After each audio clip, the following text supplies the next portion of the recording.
dan raja-raja akan mengatupkan mulutnya melihat Dia.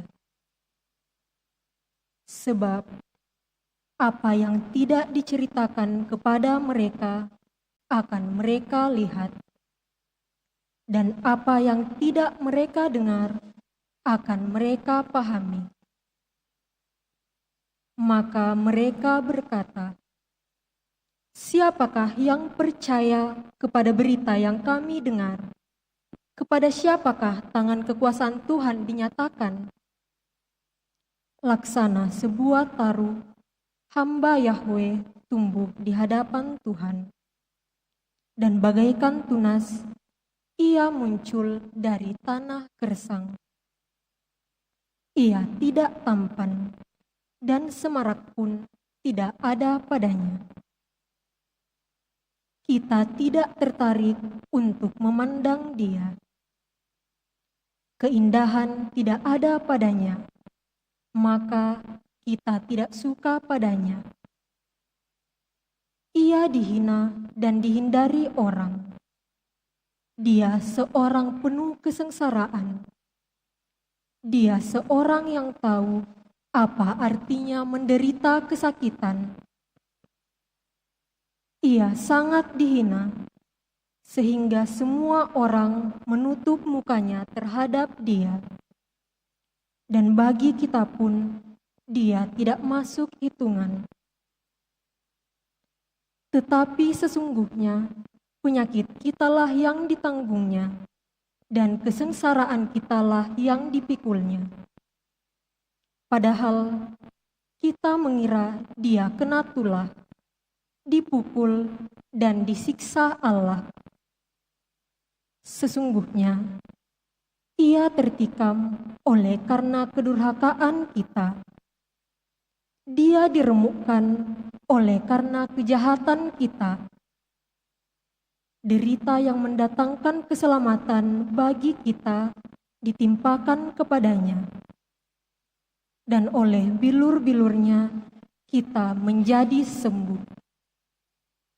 Kita sekalian sesat seperti domba, masing-masing mengambil jalan sendiri.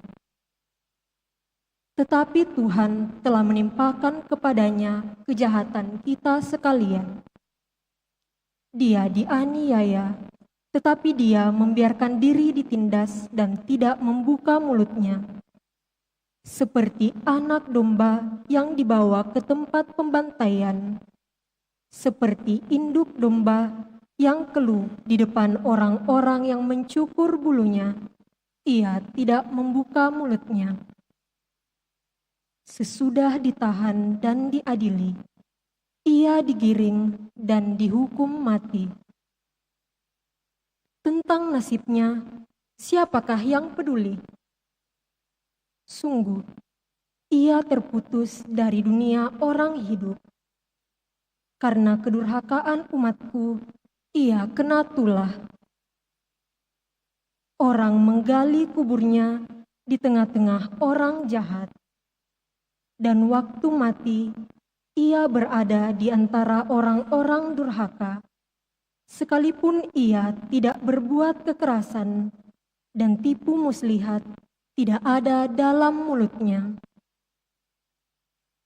Tetapi Tuhan berkehendak meremukkan dia dengan sengsara, dan apabila ia menyerahkan dirinya sebagai kurban silih, ia akan melihat keturunannya.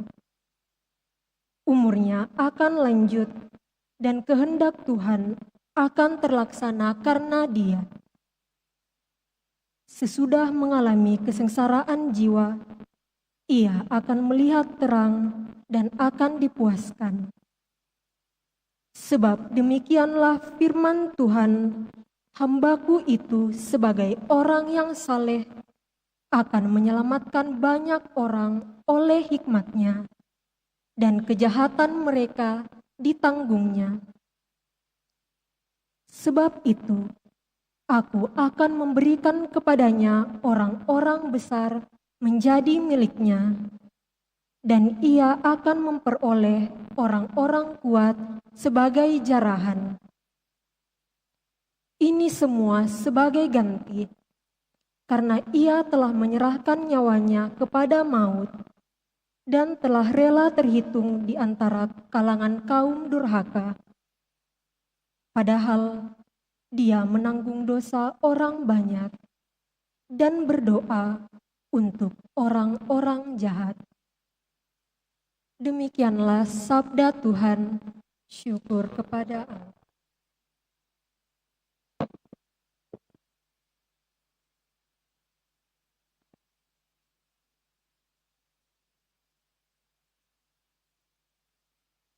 Ya Bapa, ke dalam tangan-Mu ku serahkan jiwaku. Ya Bapa, ke dalam tangan-Mu ku serahkan jiwaku.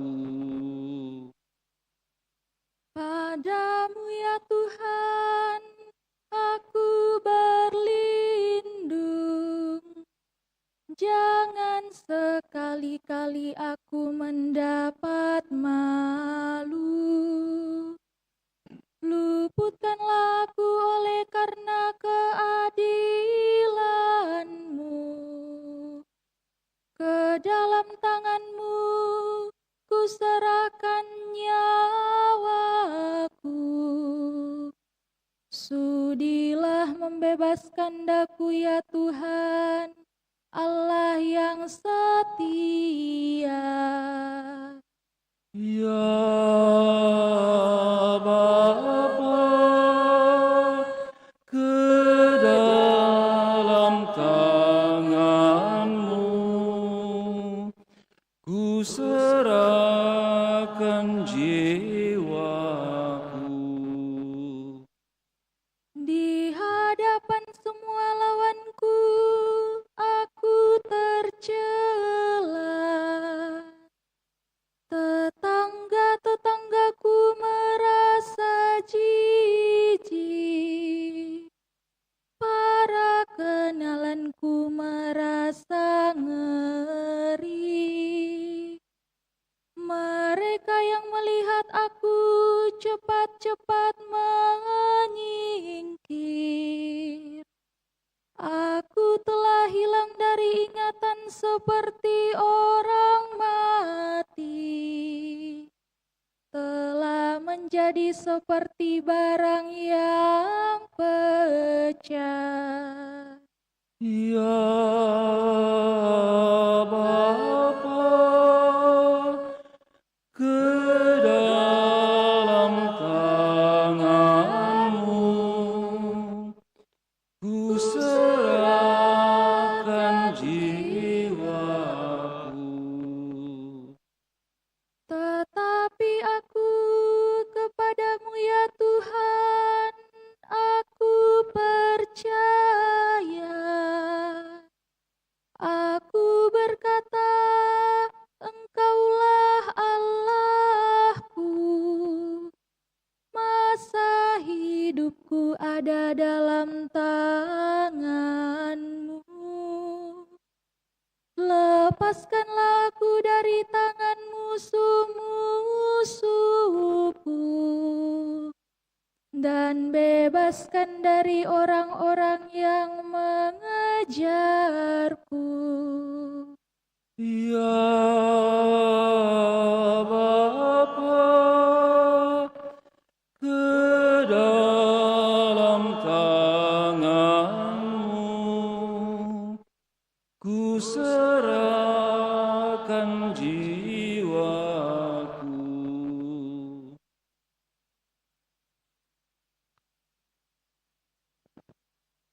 Bacaan dari surat kepada orang Ibrani.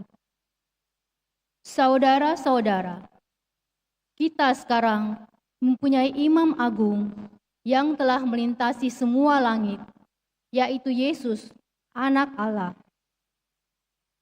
maka baiklah kita teguh berpegang pada pengakuan iman kita. Sebab Imam Agung yang kita punya bukanlah Imam Agung yang tidak dapat turut merasakan kelemahan kita. Sebaliknya, Ia sama dengan kita. Ia telah dicobai, hanya saja tidak berbuat dosa. Sebab itu, marilah kita menghampiri tahta kerahiman Allah dengan penuh keberanian, supaya kita menerima rahmat dan menemukan kasih karunia untuk mendapat pertolongan pada waktunya. Dalam hidupnya sebagai manusia, Yesus telah mempersembahkan doa dan permohonan dengan ratap tangis dan keluhan kepada Dia yang sanggup menyelamatkannya dari maut. Dan karena kesalehannya, Ia telah didengarkan. Akan tetapi, sekalipun anak, Ia telah belajar menjadi taat. Ini ternyata dari apa yang telah dideritanya. Dan sesudah mencapai kesempurnaan, Ia menjadi pokok keselamatan abadi bagi semua orang yang taat kepadanya. Demikianlah sabda Tuhan. Kita bangkit berdiri.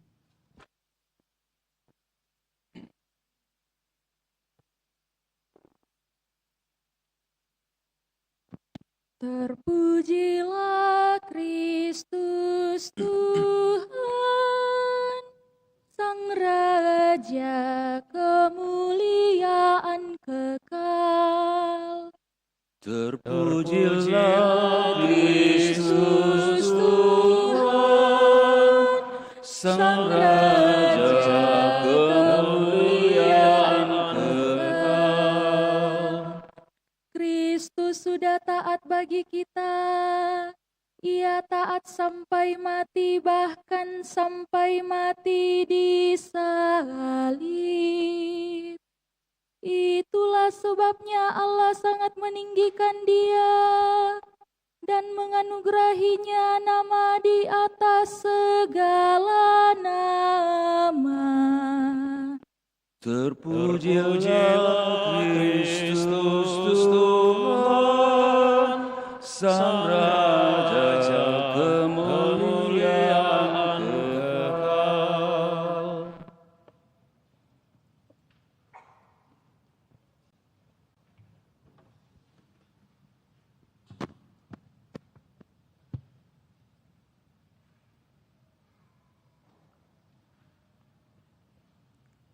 Inilah kisah sengsara Tuhan kita Yesus Kristus menurut Yohanes.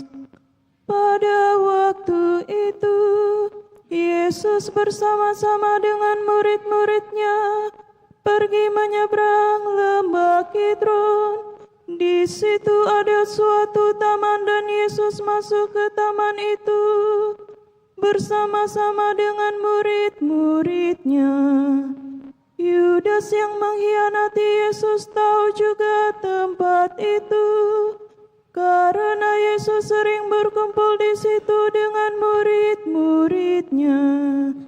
Lalu datanglah juga Yudas ke situ dengan sepasukan prajurit dan penjaga-penjaga bait Allah yang disuruh oleh imam-imam kepala dan orang-orang Farisi. Mereka datang lengkap dengan lentera, suluh, dan senjata. Yesus tahu semua yang akan menimpa dirinya. Maka Ia maju ke depan dan berkata kepada mereka, Siapakah yang kamu cari? Jawab mereka, Yesus dari Nazaret. kata Yesus Yesus kepada mereka. Akulah dia. Yudas yang mengkhianati Yesus berdiri juga di situ bersama mereka. Ketika Yesus berkata kepada mereka, "Akulah dia," mundurlah mereka dan jatuh ke tanah. Lalu Yesus bertanya lagi, Siapakah yang kamu cari? Jawab mereka, Yesus dari Nazaret. kata Yesus. Telah aku katakan kepadamu, akulah dia. Jika aku yang kamu cari, biarkanlah mereka ini pergi. Demikian hendaknya supaya digenapilah firman yang telah dikatakannya, dari mereka yang engkau serahkan kepadaku, tidak seorang pun yang aku biarkan binasa. Lalu Simon Petrus yang membawa pedang menghunus pedang itu, menatakannya kepada hamba imam besar dan memutuskan telinga kanannya. Nama hamba itu Malkus. Kata Yesus kepada Petrus, Sarungkan pedangmu itu. Bukankah aku harus minum piala yang diberikan Bapa kepadaku?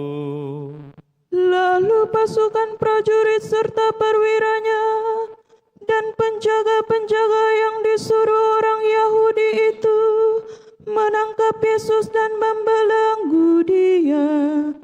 Mula-mula mereka membawanya kepada Hanas, karena Hanas adalah mertua Kayafas, yang pada tahun itu menjadi imam besar. Dan Kayafaslah yang telah menasihati para pemuka Yahudi, lebih berguna jika satu orang mati untuk seluruh bangsa. Simon Petrus dan seorang murid lain mengikuti Yesus. Murid itu mengenal imam besar, dan ia masuk ke halaman istana besar itu. Tetapi Petrus tinggal di luar dekat pintu. Murid yang lain itu yang mengenal imam besar kembali keluar, berbicara dengan perempuan penjaga pintu, lalu membawa Petrus masuk. Kata hamba perempuan penjaga itu kepada Petrus, Bukankah engkau juga murid orang itu? Jawab Petrus, Bukan. sementara itu hamba-hamba dan para penjaga bait Allah telah menyalakan api arang, sebab udaranya dingin waktu itu. Mereka berdiri menghangatkan badan di situ. Petrus pun berdiri menghangatkan badan bersama-sama dengan mereka. Kemudian mulailah imam besar menanya Yesus tentang para murid dan tentang ajarannya. Jawab Yesus kepadanya, Aku berbicara terus terang kepada dunia. Aku selalu mengajar di rumah-rumah ibadat dan di bait Allah, tempat semua orang Yahudi berkumpul. Aku tidak pernah berbicara sembunyi-sembunyi. Mengapa engkau menanyai aku. Tanyailah mereka yang telah mendengar apa yang aku katakan kepada mereka. Sungguh, mereka tahu apa yang telah aku katakan. Ketika Yesus mengatakan hal itu, seorang penjaga yang berdiri di situ menampar muka Yesus sambil berkata, Begitukah jawabmu kepada imam besar? Jawab Yesus kepadanya, Jika kata-kataku itu salah, tunjukkanlah salahnya. Tetapi jika benar, mengapa engkau menampar aku? lalu Hanas mengirim Yesus dalam keadaan terbelenggu kepada Kayafas imam besar. Simon Petrus masih berdiri dan menghangatkan badan. Kata orang-orang di situ kepadanya, Bukankah engkau juga salah seorang murid Yesus? Petrus menyangkalnya, katanya, Bukan. kata salah seorang hamba imam besar, keluarga dari hamba yang telinganya dipotong Petrus. Bukankah engkau kulihat di taman itu bersama-sama dengan Yesus? Petrus pun menyangkal lagi, dan seketika itu juga berkokoklah ayam. Keesokan harinya ketika masih pagi, mereka membawa Yesus dari Kayafas ke istana gubernur. Mereka sendiri tidak masuk ke istana gubernur itu, supaya jangan menajiskan diri, sebab mereka hendak makan Paskah. Sebab itu Pilatus keluar menemui mereka dan berkata, Apakah tuduhan kamu terhadap orang ini? Jawab mereka kepadanya, Jika ia bukan seorang penjahat, kami tidak menyerahkannya kepadamu. kata Pilatus kepada mereka, Ambil dia dan hakimilah dia menurut hukummu sendiri. kata orang-orang Yahudi itu, Kami tidak diperbolehkan menghukum mati seseorang. demikian hendaknya supaya digenapi firman Yesus yang dikatakannya untuk menyatakan bagaimana ia akan mati. Pilatus masuk kembali ke dalam istana gubernur, lalu memanggil Yesus dan bertanya kepadanya, Apakah engkau raja orang Yahudi? Jawab Yesus, Apakah engkau katakan hal itu dari hatimu sendiri, atau orang lain yang mengatakannya kepadamu tentang aku? kata Pilatus. Apakah aku orang Yahudi? Bangsamu sendiri dan imam-imam kepala yang telah menyerahkan engkau kepadaku. Apakah yang telah kau lakukan? Jawab Yesus, Kerajaanku bukan dari dunia ini. Jika kerajaanku dari dunia ini, pasti hamba-hambaku telah melawan, supaya aku jangan diserahkan kepada orang Yahudi. Akan tetapi kerajaanku bukan dari sini. Lalu kata Pilatus kepadanya, Jadi engkau adalah raja? jawab Yesus, Engkau mengatakan bahwa aku adalah raja. Untuk itulah aku lahir, dan untuk itulah aku datang ke dalam dunia ini, supaya aku bersaksi tentang kebenaran. Setiap orang yang berasal dari kebenaran mendengarkan suaraku. kata Pilatus kepadanya, Apakah kebenaran itu?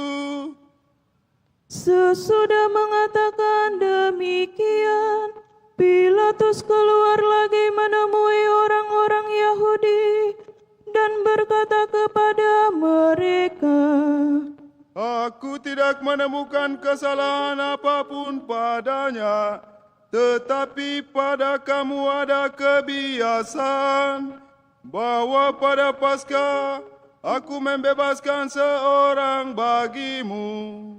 Maukah kamu supaya aku membebaskan raja orang Yahudi bagimu? mereka berteriak lagi, Jangan orang ini, melainkan Barabas. Barabas adalah seorang penyamun. Lalu Pilatus mengambil Yesus dan menyuruh orang menyesah dia. Prajurit-prajurit menganyam sebuah mahkota duri dan menaruhnya di atas kepala Yesus. Mereka mengenakan pakaian ungu kepadanya dan sambil maju ke depan mereka berkata, Salam, hai Raja orang Yahudi. Lalu mereka menampar wajah Yesus. Pilatus keluar lagi dan berkata kepada orang-orang Yahudi, Lihatlah, aku membawa dia keluar kepada kamu, supaya kamu tahu bahwa aku tidak menemukan kesalahan apapun padanya. Lalu Yesus keluar, bermahkota duri dan berpakaian ungu. Kata Pilatus kepada mereka, Lihatlah orang ini. ketika para imam kepala dan penjaga-penjaga itu melihat Yesus, berteriaklah mereka, Salibkan dia, salibkan dia. kata Pilatus kepada mereka, Ambil dia dan salibkan dia, sebab aku tidak menemukan kesalahan apapun padanya. jawab orang-orang Yahudi itu kepadanya, Kami mempunyai hukum, dan menurut hukum itu ia harus mati, sebab ia menganggap dirinya sebagai putra Allah. Ketika Pilatus mendengar perkataan itu, ia makin takut. Lalu ia masuk lagi ke dalam istana gubernur dan berkata kepada Yesus, Dari manakah asalmu? tetapi Yesus tidak menjawab kepadanya. Maka kata Pilatus, Tidakkah engkau mau bicara dengan aku? Tidakkah engkau tahu bahwa aku berkuasa untuk membebaskan engkau dan berkuasa juga untuk menyalibkan engkau? Yesus menjawab, Engkau tidak mempunyai kuasa apapun terhadap aku, jika kuasa itu tidak diberikan kepadamu dari atas. Sebab itu, Dia yang menyerahkan aku kepadamu lebih besar dosanya. Sejak itu Pilatus berusaha untuk membebaskan Yesus, tetapi orang-orang Yahudi berteriak, Jika engkau membebaskan orang ini, engkau bukanlah sahabat Kaisar. Setiap orang yang menganggap dirinya sebagai raja, ia melawan Kaisar. Ketika mendengar perkataan itu, Pilatus menyuruh membawa Yesus keluar. Lalu ia duduk di kursi pengadilan di tempat yang bernama Litos Trotos, dalam bahasa Ibrani Gabata. Hari itu ialah hari persiapan Paskah, kira-kira pukul 12. Kata Pilatus kepada orang-orang Yahudi itu, Lihatlah rajamu. lalu berteriaklah mereka, Enyahkan dia, enyahkan dia, salibkan dia. kata Pilatus kepada mereka, Haruskah aku menyalibkan rajamu?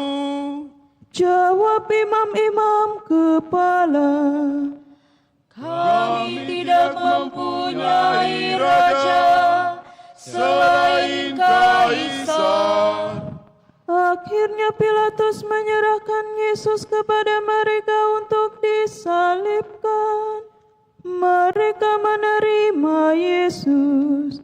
Sambil memikul salibnya, Yesus dibawa keluar kota ke tempat yang bernama Tengkorak, dalam bahasa Ibrani Golgota. Di situ Yesus disalibkan, dan bersama dengan Dia disalibkan juga dua orang lain, sebelah menyebelah, sedangkan Yesus di tengah-tengah. Pilatus menyuruh memasang juga tulisan di atas kayu itu, bunyinya Yesus orang Nazaret, Raja orang Yahudi. Banyak orang Yahudi membaca tulisan itu, sebab tempat Yesus disalibkan itu letaknya dekat kota. Dan kata-kata itu tertulis dalam bahasa Ibrani, Latin, dan Yunani. Lalu kata imam-imam kepala orang Yahudi kepada Pilatus, Jangan engkau menulis Raja orang Yahudi, melainkan ia mengatakan, Akulah Raja orang Yahudi. jawab Pilatus, Apa yang kutulis tetap tertulis. sesudah prajurit-prajurit itu menyalibkan Yesus, mereka mengambil pakaian Yesus, lalu membaginya menjadi 4 bagian, untuk masing-masing prajurit 1 bagian. Jubah Yesus pun mereka ambil, tetapi jubah itu tidak berjahit, dari atas ke bawah merupakan satu tenunan utuh. Karena itu mereka berkata seorang kepada yang lain, Janganlah kita membaginya menjadi beberapa potong, tetapi baiklah kita membuang undi untuk menentukan siapa yang mendapatkannya. Demikianlah hendaknya supaya digenapi yang ada tertulis dalam kitab suci. Mereka membagi-bagi pakaianku di antara mereka dan membuang undi atas jubahku. Hal itu telah dilakukan prajurit-prajurit itu. Dekat salib Yesus berdiri ibu Yesus dan saudara ibunya, Maria istri Kleopas dan Maria Magdalena. Ketika Yesus melihat ibunya dan murid yang dikasihi di sampingnya, berkatalah ia kepada ibunya, Ibu, inilah anakmu. Kemudian katanya kepada murid itu, Inilah ibumu. Sejak saat itu murid itu menerima Maria di dalam rumahnya. Sesudah itu, karena Yesus tahu bahwa segala sesuatu telah selesai, berkatalah ia, Aku haus. supaya digenapi yang ada tertulis dalam kitab suci. Di situ ada suatu bejana penuh anggur asam. Lalu mereka melilitkan bunga karang pada sebatang hisop, mencelupkannya dalam anggur asam itu, lalu mengulurkannya ke mulut Yesus. Sesudah meminum anggur asam itu, berkatalah Yesus, Sudah selesai. Lalu Yesus menundukkan kepala dan menyerahkan nyawanya.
Karena hari itu hari persiapan, dan supaya pada hari Sabat mayat-mayat itu tidak tinggal tergantung pada kayu salib, sebab Sabat itu hari yang besar, maka datanglah para pemuka Yahudi kepada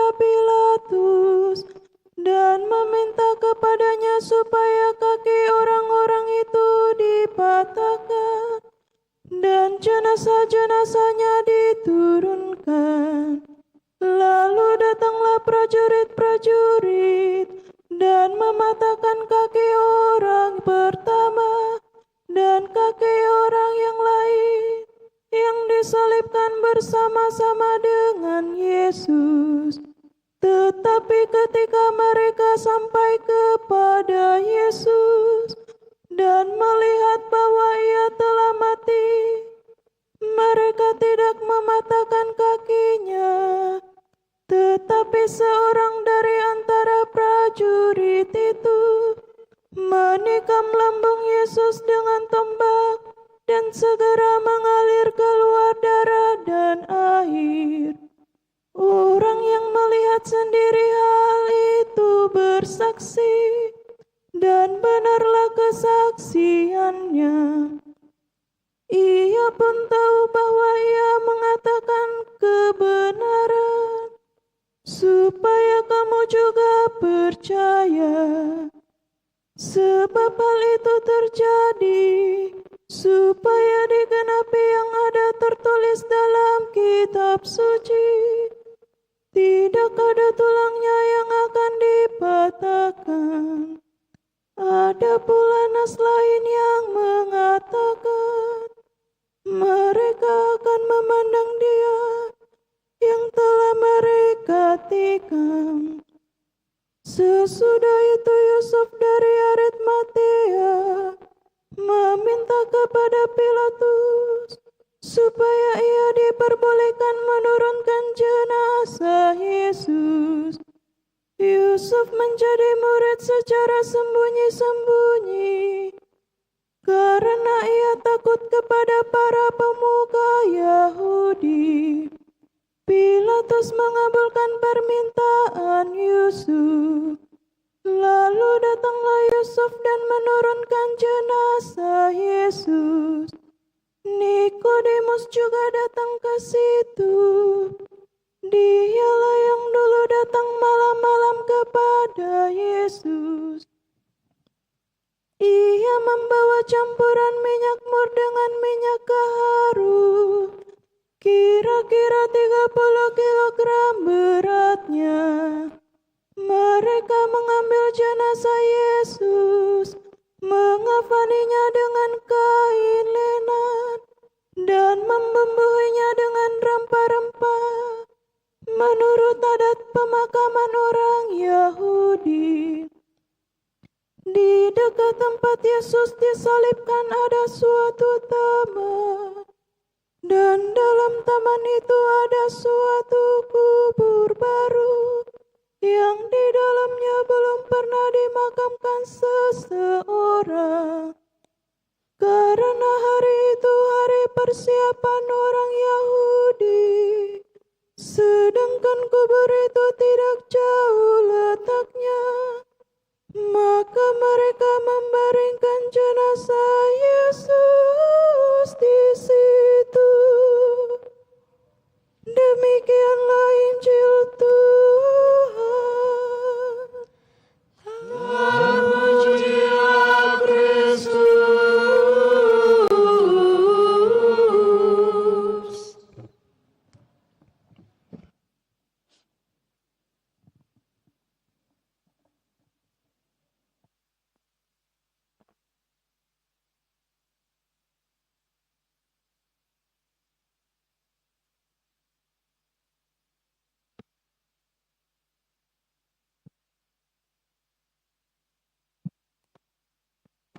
Saudari dan saudara,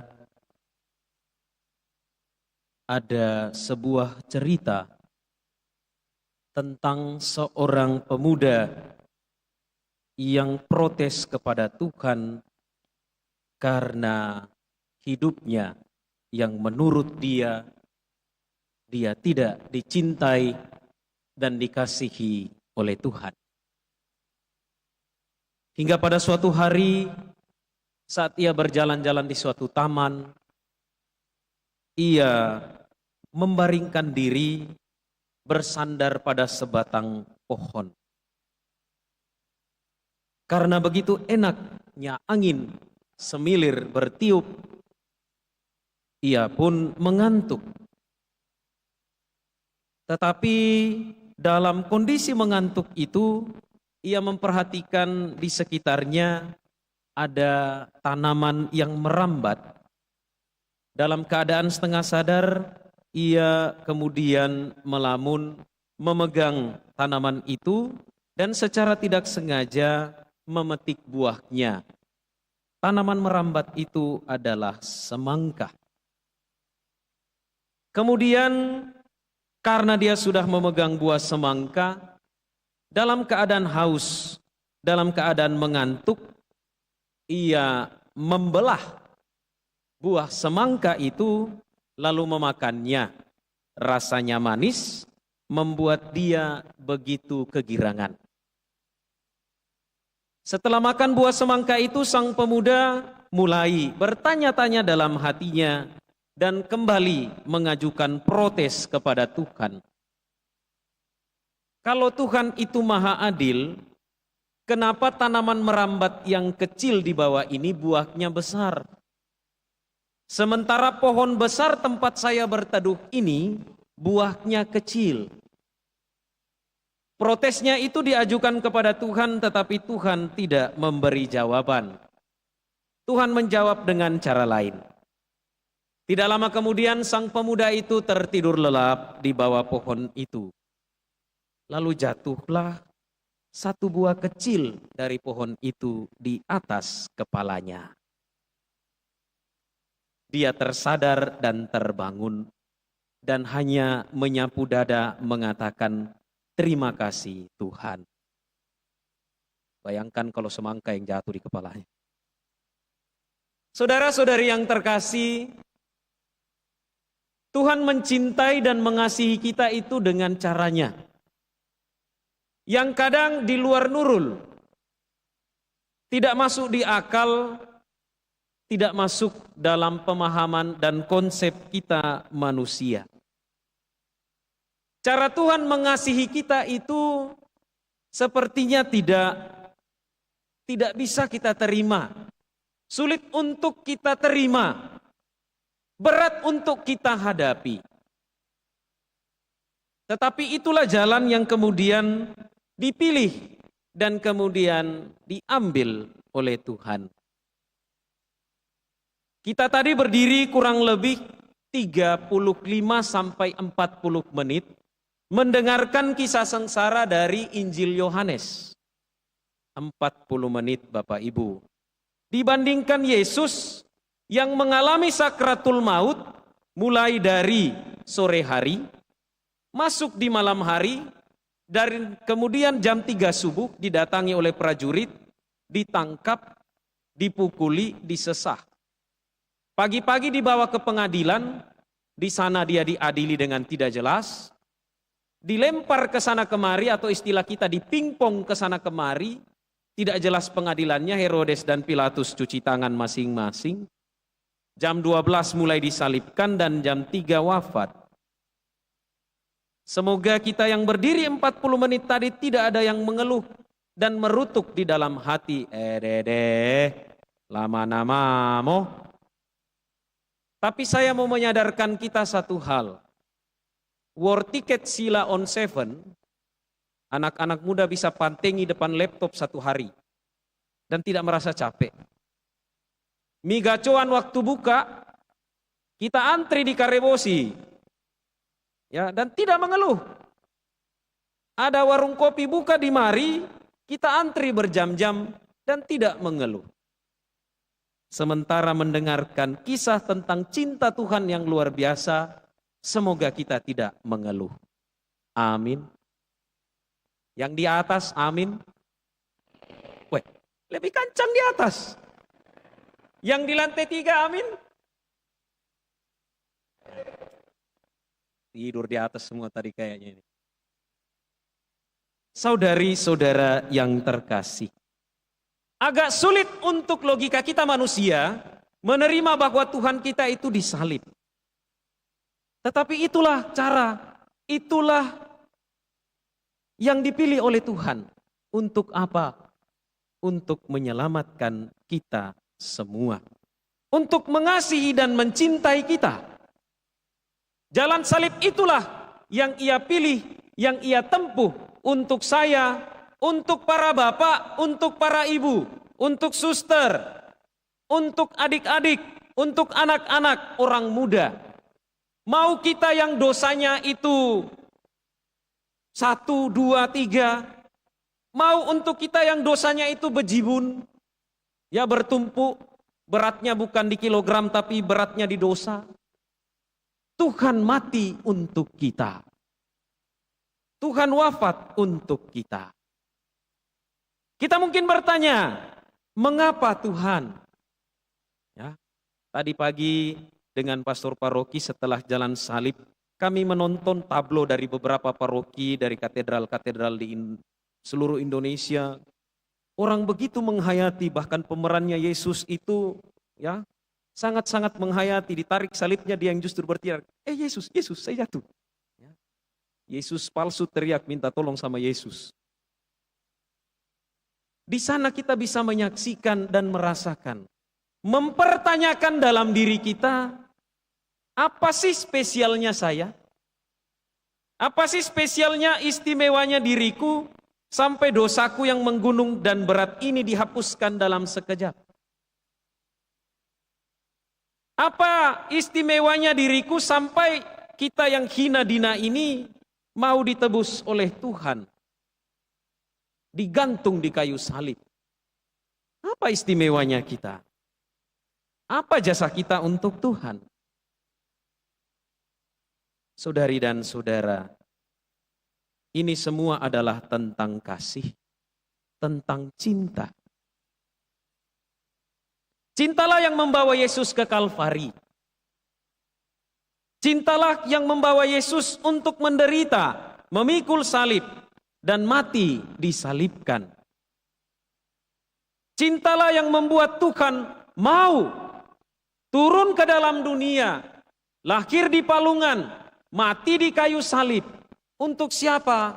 Untuk saya, untuk Bapak Ibu, saudari-saudara sekalian. Salib itu memang berat, tetapi Tuhan memilih. Karena apa? Karena Dia mencintai kita. Itulah perayaan hari ini disebut Jumat Agung. Harusnya Jumat sedih, karena Yesus mati.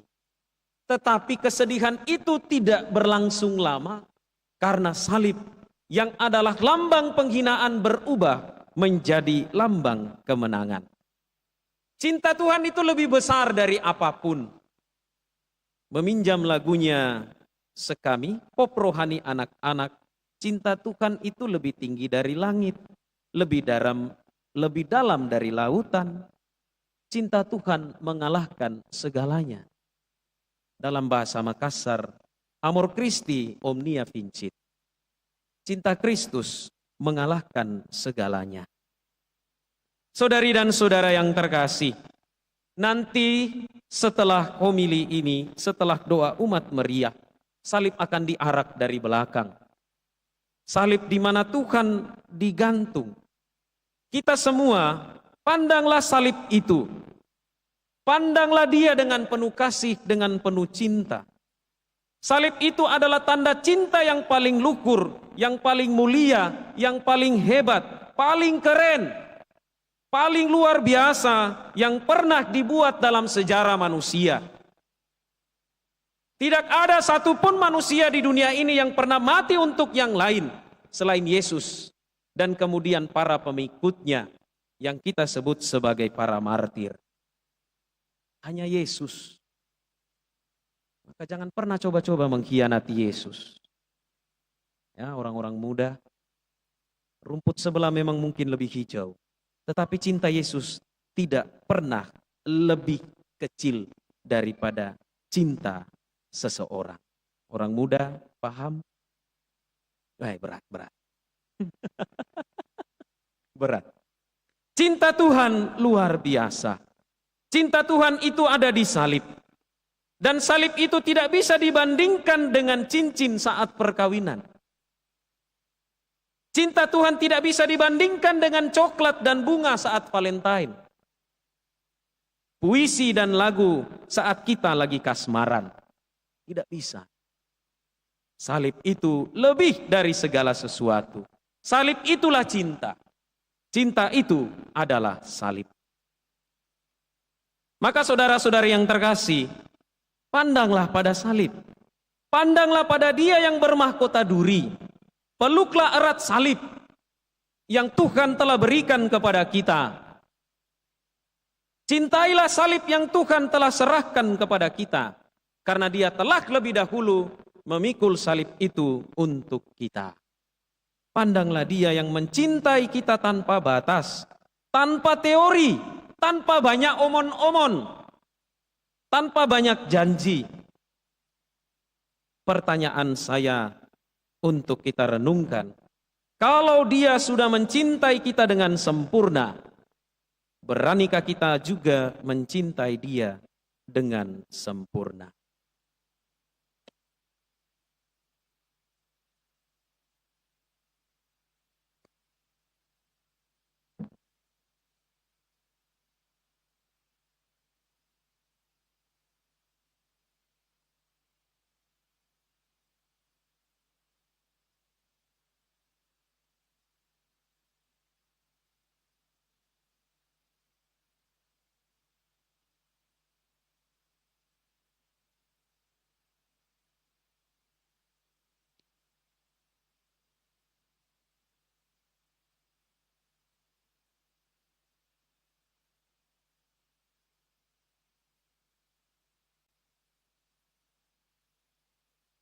Untuk gereja kudus.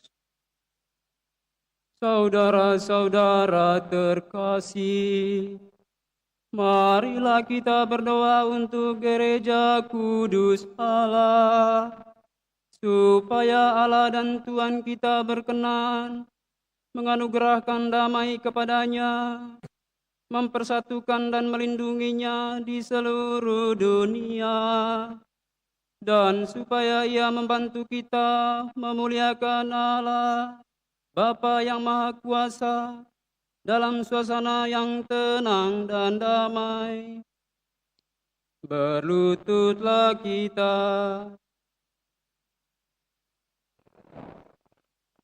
Allah yang Maha Kuasa dan kekal, dalam diri Kristus Engkau telah menyatakan kemuliaan-Mu kepada segala bangsa. Lestarikanlah karya kerahiman-Mu, agar gereja-Mu yang tersebar di seluruh dunia tetap mengakui nama-Mu dengan iman yang teguh, dengan pengantaran Kristus Tuhan kami. Amin. Berdirilah.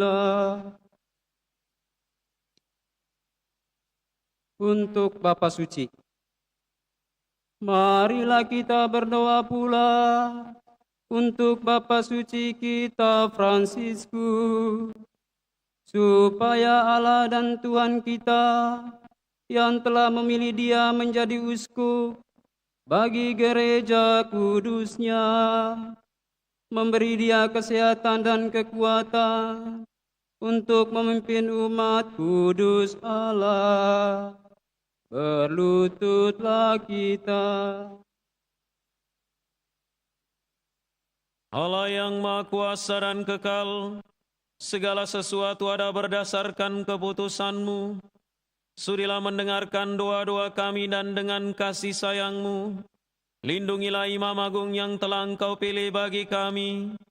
Semoga umat Kristiani yang Engkau percayakan kepada penggembalaannya berkembang dalam iman dengan pengantaran Kristus Tuhan kami.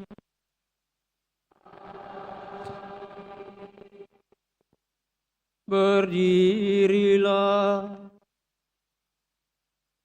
Untuk para pejabat gereja dan segala lapisan umat, marilah kita berdoa pula untuk uskup kita Fransiskus, untuk semua uskup, imam, diakon di seluruh gereja, dan untuk segenap umat beriman. Berlututlah kita. Allah yang Maha Kuasa dan kekal, Dengan roh-Mu Engkau menguduskan dan memimpin seluruh gereja. Dengarkanlah doa kami bagi para pelayan-Mu. Semoga berkat bantuan rahmat-Mu mereka mengabdi Engkau dengan setia. Dengan pengantaran Kristus Tuhan kami. Berdirilah untuk para calon baptis. Marilah kita berdoa pula untuk para calon baptis kita, supaya Allah dan Tuhan kita membuka telinga hati mereka dan melapangkan pintu kerahimannya, agar berkat pembasuhan kelahiran kembali segala dosa mereka dihapuskan, dan mereka hidup dalam Yesus Kristus Tuhan kita.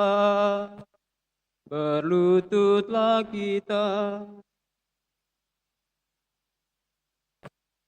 Allah yang Maha Kuasa dan Kekal, Engkau selalu menyuburkan gereja-Mu dengan anggota-anggota baru. Sudilah menambah iman dan pengetahuan para calon baptis kami, supaya dengan dilahirkan kembali lewat bejana pembaptisan, mereka digabungkan dengan himpunan anak angkat-Mu, dengan pengantaran Kristus Tuhan kami.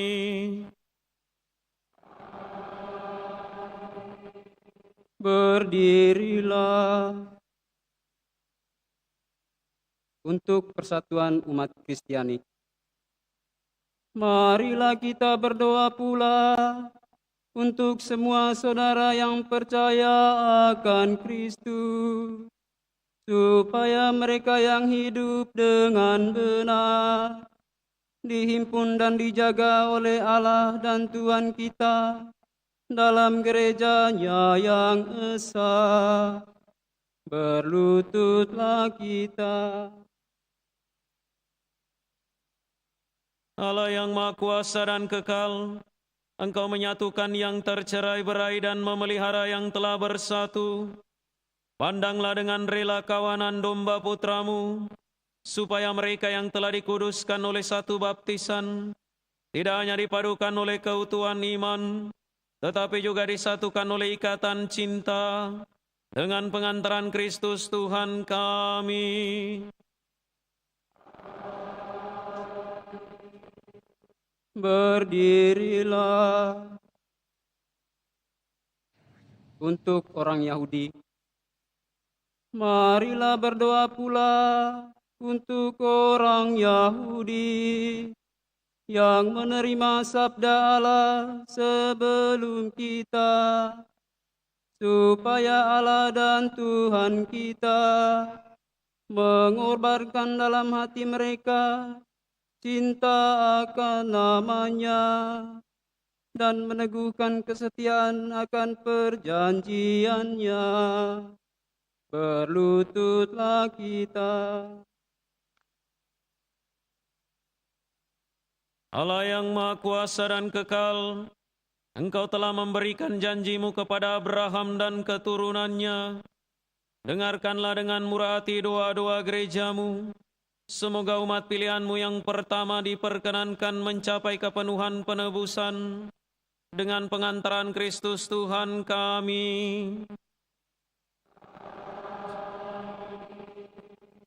Berdirilah untuk orang yang tidak percaya akan Kristus. Marilah kita berdoa pula untuk mereka yang tidak percaya akan Kristus, supaya berkat terang Roh Kudus, mereka juga dapat menemukan jalan keselamatan. Berlututlah kita. Allah yang Maha Kuasa dan Kekal, bantulah mereka yang tidak mengakui Kristus, agar dengan hidup jujur di hadapan-Mu mereka menemukan kebenaran. Bantulah kami agar dengan semakin saling mengasihi dan semakin berhasrat memahami misteri kehidupan-Mu, kami menjadi saksi cinta-Mu yang lebih sempurna di dunia, dengan pengantaran Kristus Tuhan kami. Berdirilah. Untuk orang yang tidak percaya akan Allah, marilah kita berdoa pula untuk mereka yang tidak mengenal Allah, supaya mereka yang dengan tulus hati mencari kebenaran, layak menemukan Allah sendiri.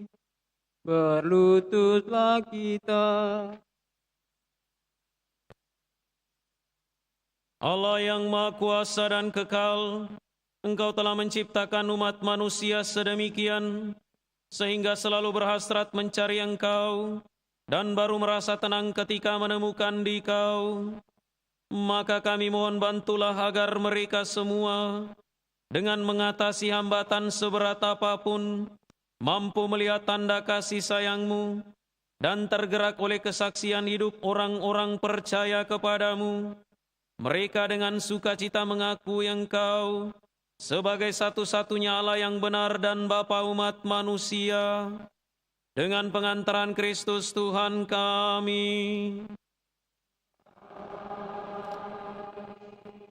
Berdirilah.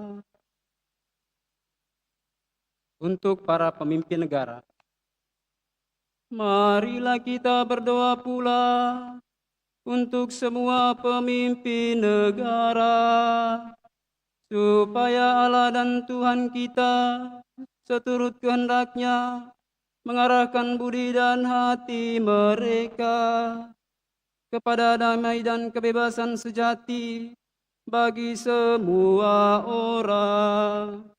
Berlututlah kita.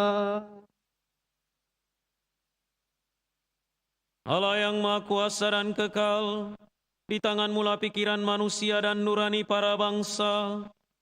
Sudilah mendampingi para pemimpin negara, supaya berkat bantuan-Mu di seluruh dunia terjaminlah kesejahteraan bangsa-bangsa, kepastian kedamaian dan kebebasan beragama. Dengan pengantaran Kristus Tuhan kami.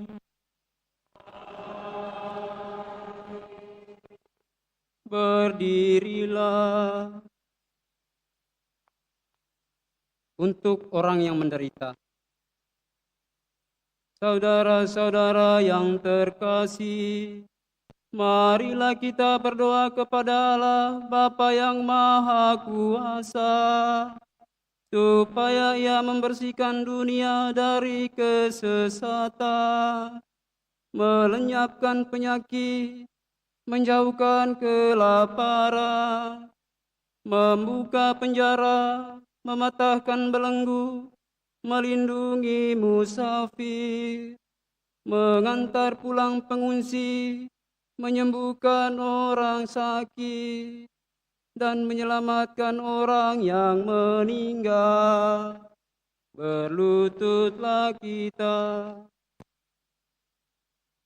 Allah yang Maha Kuasa dan Kekal, Engkau menghibur yang berduka dan menguatkan yang menderita. Kiranya jeritan doa semua orang yang tertimpa kesusahan apapun sampai ke hadirat-Mu. Semoga semua yang berada dalam kesesakan bersukacita karena menerima belas kasih-Mu. Dengan pengantaran Kristus Tuhan kami.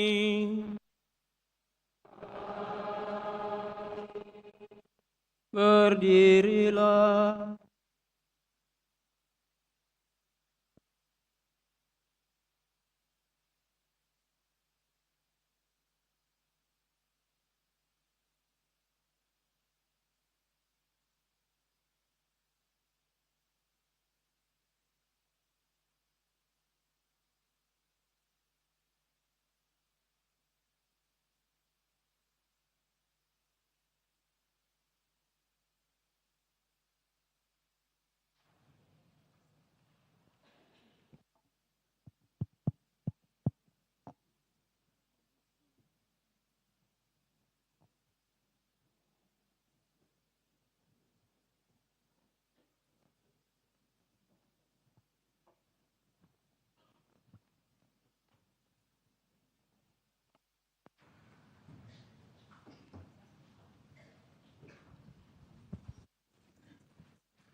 Lihatlah kayu salib, di sini bergantung Kristus, penyelamat dunia.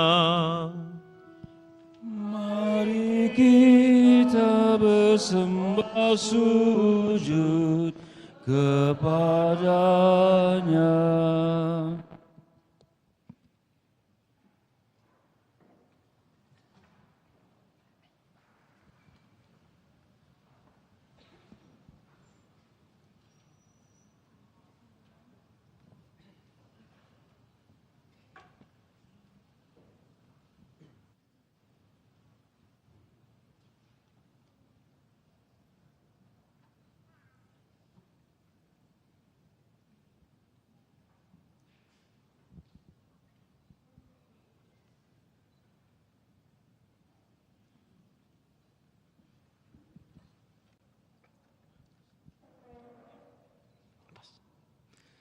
Lihatlah kayu salib, di sini bergantung Kristus, penyelamat dunia.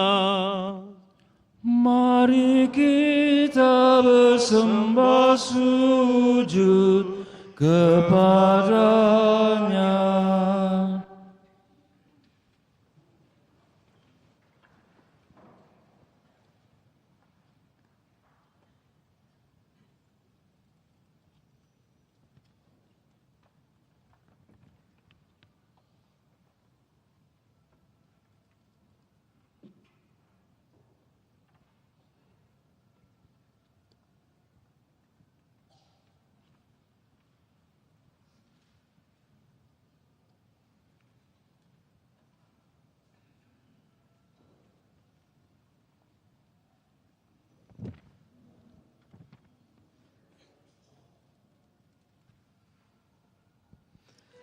Lihatlah kayu salib, di sini bergantung Kristus, penyelamat dunia.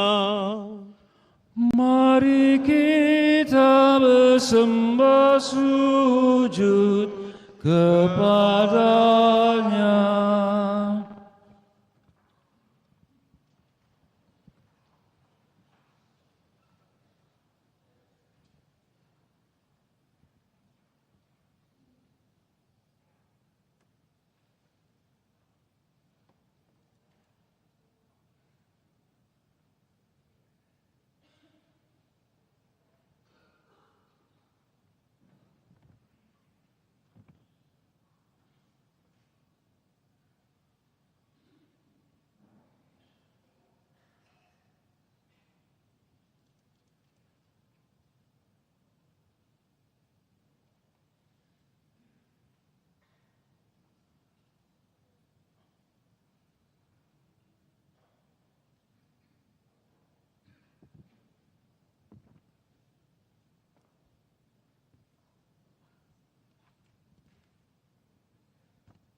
kepala berdarah, tertunduk sedih di darah sengsara, luka nan pedih, terpaku di ludahmu seribu banci,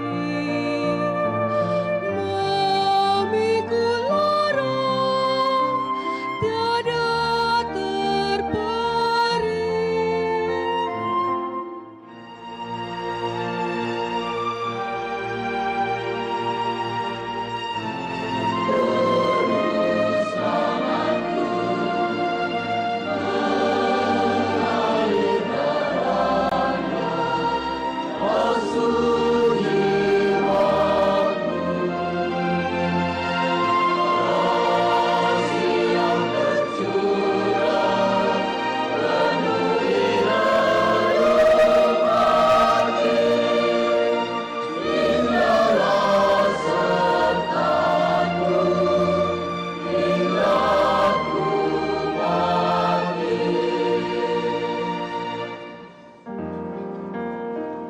Di puncak Golgota disalib hina, di sana Yesusku serahkan nyawa, tunai jangan derita telah diminumnya.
Atas petunjuk penyelamat kita dan menurut ajaran ilahi, maka beranilah kita berdoa. Bapa kami yang ada di surga, dimuliakanlah namamu, datanglah kerajaanmu, jadilah kehendakmu di atas bumi seperti di dalam surga. Berilah kami rezeki pada hari ini, dan ampunilah kesalahan kami, seperti kami pun mengampuni yang bersalah kepada kami. Dan janganlah masukkan kami ke dalam pencobaan, tetapi bebaskanlah kami dari yang jahat. Tuhan kami mohon, bebaskanlah kami dari segala yang jahat. Sudilah memberi damai sepanjang hidup kami, supaya kami yang telah dikuatkan oleh kelimpahan belas kasih-Mu, selalu bebas dari dosa dan dijauhkan dari segala gangguan, sambil menantikan harapan yang membahagiakan dan kedatangan penyelamat kami, Yesus Kristus.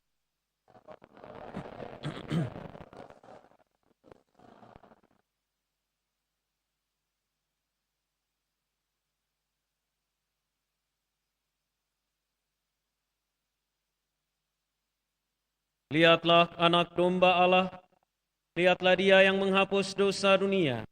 Berbahagialah saudari-saudara yang diundang ke perjamuan anak domba. Tuhan, saya tidak pantas Engkau datang pada saya, tetapi bersabdalah saja, maka saya akan sembuh.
Puji syukur 482. 482.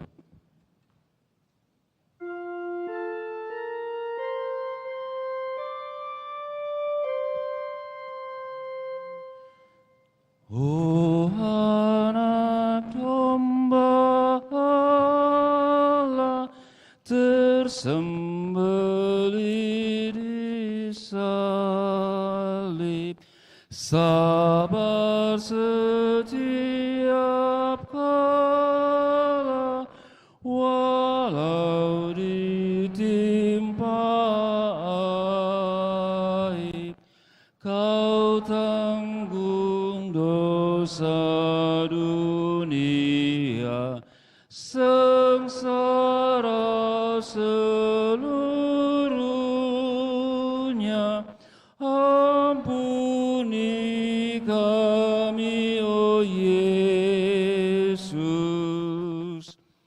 Oh anak domba Allah, tersembelih di salib, sabar setiap kala, walau ditimpa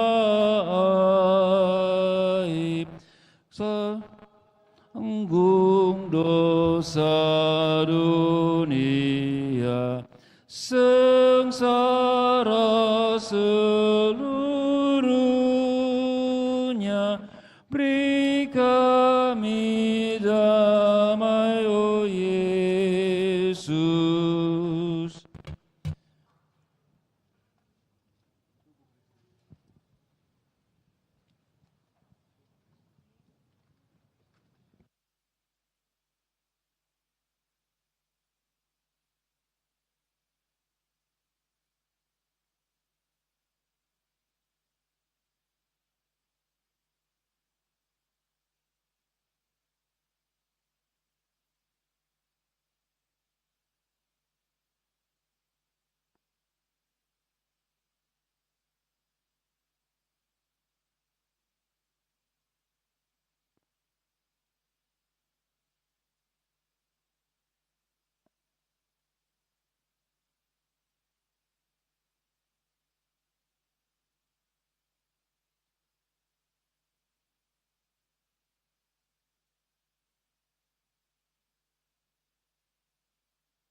yang kedua sudah bisa dijalankan.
Marilah kita berdoa.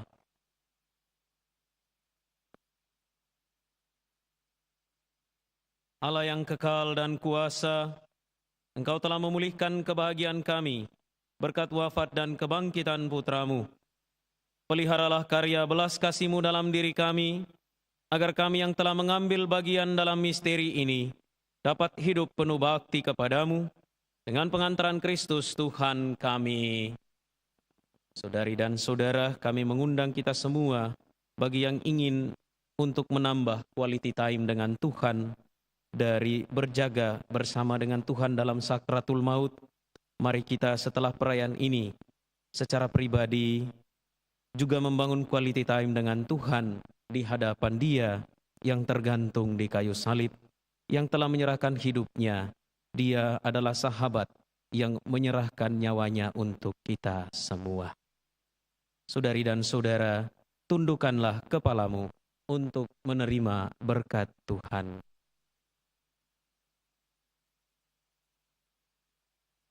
Kami mohon ya Tuhan, semoga turunlah berkat berlimpah ke atas umat-Mu ini, yang telah mengenangkan wafat putra-Mu sambil mengharapkan kebangkitannya. Berikanlah pengampunan, anugerahkanlah penghiburan, tumbuhkanlah iman yang kudus, berikanlah jaminan penebusan yang kekal, dengan pengantaran Kristus Tuhan kami.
Kita tetap menjaga keheningan sambil keluar dari gereja. Terima kasih.